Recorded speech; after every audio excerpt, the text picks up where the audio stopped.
파묘 2024년 2월 22일에 개봉한 영화로 최민식, 김고은, 유해진, 이도현 배우가 주연을 맡았으며 1,000만 관객을 달성한 소위 성공한 영화들 중 하나입니다. 주된 이야기는 돈을 받고 수상한 묘를 이장하는 홍수사, 장의사, 무속인들이 미스테리를 경험하고 해결하는 내용으로 전개가 됩니다. 이러한 파묘는 어떻게 성공할 수 있었을까요? 지금부터 하나씩 알아보도록 하겠습니다. 영화 파묘는 개봉 전부터 많은 관심과 기대를 받았습니다. 유명하고 실력 좋은 배우들이 배역을 맡은 바도 있겠지만 영화 각본과 기획을 모두 장재현 감독이 진행한 오컬트 영화라는 점에서도 사람들에게 많은 주목을 받았죠. 장재현 감독은 전작 검은 사제들과 사바하를 통해 이미 한국 오컬트 장르 영화 제작에 대한 실력을 입증받았습니다. 영화 검은 사제들은 그의 데뷔작이면서 엑소시즘과 가톨릭이라는 한국에서는 약간 생소한 소재를 중심으로 이야기를 전개하면서 관객들에게 많은 호평을 받았죠. 그 전까지 한국 오컬트 영화는 매우 마이너한 장르로 대중들 사이에서도 그닥 알려지지 않았던 영화 장르의 종류였으나 그의 데뷔작 검은 사제들을 시작으로 곡성, 사바하 그리고 파묘까지 주목받는 오컬트 영화들이 하나둘씩 나오기 시작했습니다. 이에 장재현 감독은 한국 오컬트 장르의 선두자로 평가받기도 하죠. 또 하나 장재현 감독의 특별한 점은 그의 유연한 종교적 사고에 있습니다. 그의 영화들의 특징 중 하나는 종교성이 상당히 짙다는 것입니다. 앞서 말했듯이 그는 총 3편의 장편 영화를 감독 제작했습니다. 하지만 각 영화에서 중요하게 다루는 종교는 모두 다르죠. 우선 영화 검은 사제들에서는 기독교, 영화 사바하에서는 불교, 그리고 영화 파묘에서는 무속신앙을 다룹니다.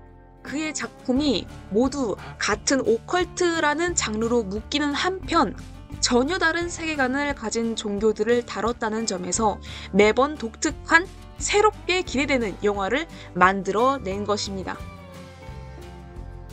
이를 위해서는 넓고 깊은 종교적 관심이 필요합니다. 장재현 감독은 어릴 때부터 종교적인 집안 분위기에서 자란 독실한 개신교 신자로서 이러한 그의 유년 시절 배경이 그의 종교적 관심의 토대가 되었을 것이라고 보여지죠. 영화 파묘에서는 한국의 무속 신앙이 주요한 주제입니다. 하지만 주요 4인방 중 한 명인 고영근은 장의사면서 개신교의 장로이며 불교는 무속 신앙과 상호작용이 많은 종교로서 장소와 여러 상징으로 계속 등장하게 되는 거죠. 즉 장재현 감독은 영화의 핵심이 되는 종교를 설정하되 영화의 하나의 종교만을 다루지 않는 것입니다. 이것은 전작 사바하에서 주인공이 목사라는 점에서도 드러나죠. 이는 한국의 종교적 다양성을 보다 현실감 있게 반영하는 동시에 특정 종교인들만이 아닌 더 많은 분야의 사람들이 영화에 관심을 보이게 되는 역할을 하기도 합니다. 파묘의 1,000만 관객 달성에는 N회차 관람이 또 원인이 되는데요. CGV에 따르면 파묘 2회 이상 관람률이 5.1%, 3회 이상 관람률이 3.1%, 즉 8.2% 이상이 다회차 관람 관객이라는 것입니다. 하면은 그럼 어떻게 다회차 관람을 이끌어냈을까요? 여기에는 크게 3가지 이유가 있다고 봅니다. 첫째, 무속 문화적 고증. 영화 파묘가 호평받는 이유 중 하나는 탄탄한 종교 지식을 기반으로 영화 속 장면들의 고증이 잘 되어 있다는 점입니다.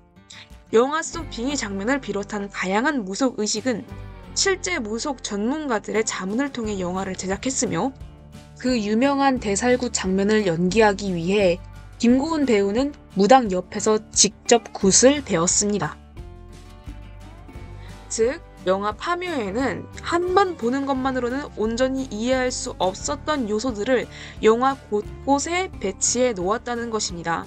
이 영화의 훌륭한 고증은 사람들로 하여금 영화를 심층 분석하게 했고, 이것이 바로 다회차 관람을 계속 유도한 것이죠. 이를 모르는 관객도 유튜브 등에서 파묘 리뷰 영상을 보거나 관련 글을 읽으면서 영화에 담긴 무속적 고증 요소를 새롭게 알 수 있게 됩니다. 이런 요소를 알고 나서 영화를 다시 보면 새로운 재미를 느낄 수 있는 거죠. 이러한 순환들이 재관람이 증가하는 데 영향을 끼친 것으로 보여집니다. 두 번째, 영화의 이막 구조 또한 다회차 관람 요소로 꼽을 수 있겠습니다.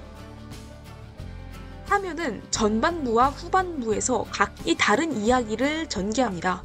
1막에서는 재벌가를 중심으로 저주를 해결하고 2막에서는 이야기가 새로운 국면으로 접어들면서 일제강점기의 잔재가 중심 소재로 등장합니다. 1막에서는 전혀 드러나지 않은 이 역사적 배경이 2막에서 주요 갈등 요소로 밝혀지면서 예상치 못한 반전을 제공하게 되는 것이죠. 관객들은 2막의 내용을 알게 된 후 다시 1막을 볼 때 처음 관람에서 놓쳤던 복선과 디테일을 새롭게 인식할 수 있는 것입니다.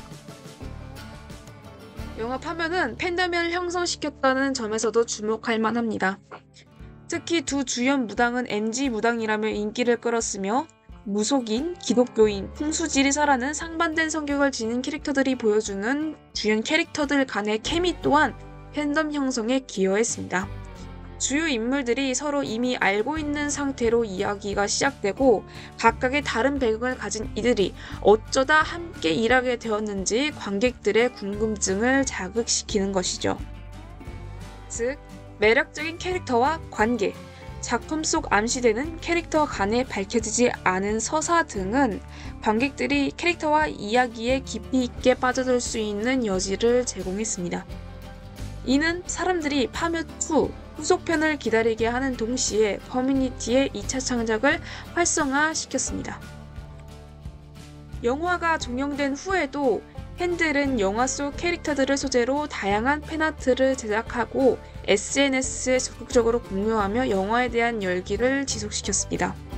실제로 파묘의 마케팅팀은 SNS에 게시된 팬아트를 참고하여 스페셜 포스터를 제작하기도 했죠. 팬덤이 형성되면 해당 팬들은 영화에 대한 애착과 몰입도가 높아 다회차 관람의 가능성이 커집니다. 그뿐만 아니라 이들이 활동하며 영화 홍보만에서도 긍정적인 효과를 냅니다. 또 안정적인 후편 제작 가능성의 기회도 열어주죠. 즉, 지금까지의 내용을 정리하자면 파묘의 1000만 관객 성공 원인은 크게 장재현 감독의 종교문화 이해도 그리고 다회차 관람의 요소라고 볼 수 있습니다. 여기까지 파묘의 성공 원인을 다각도에서 분석해 보았습니다. 시청해주셔서 감사합니다.